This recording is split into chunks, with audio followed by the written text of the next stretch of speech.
یہ ہم نے دیکھا کہ کیسے قرآن ہمیں رہنمائی کرتا ہے. ایسے ہی ہے ایک اور آیت ہے یا ایھا الذین آمنوا دخلوا فی السلم کافۃ. اے لوگوں جو ایمان لے آئے ہو اسلام میں پورے کے پورے داخل ہو جاؤ. کیا مطلب ہے اس کا؟ کیا کیا چیزیں اسلام کا حصہ ہے؟ وہ ساری کتاب جو 114 سوروں پر مبنی ہے وہ پورا کا پورا اسلام ہے. اس میں سے کوئی چیز آپ رکھو گے اور کوئی چھوڑ دو گے تو یہ پورا اسلام نہیں ہے. آپ نے نماز پڑھ لی, آپ نے زکوٰۃ نہیں دی. آپ نے زکوٰۃ تو دے دی لیکن آپ نے 5 وقت کی نماز نہیں پڑھی. آپ نے ماں کے اوپر چیخ کر بات کی جبکہ قرآن کہتا ہے کہ اصبی نہ کہو. آپ نے یتیم کو چھڑکا, آپ نے سائل کو ہٹالا. یہ اسلام نہیں ہے.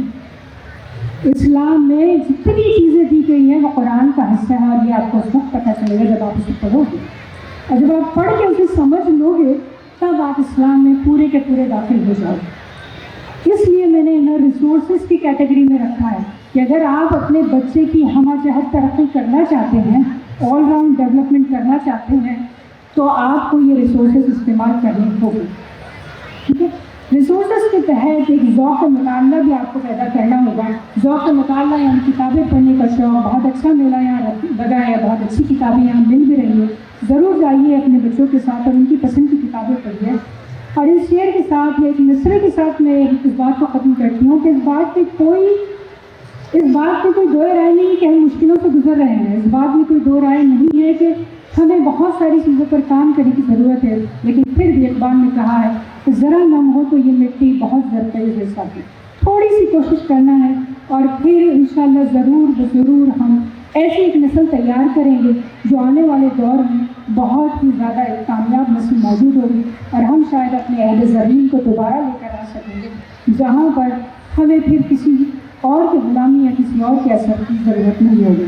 ربنا آتنا فی الدنیا حسنۃ وفی الآخرۃ حسنۃ وقنا عذاب النار. یا اللہ ہمیں دنیا اور آخرت کی سب سے بہترین چیزوں سے نواز دے. آمین.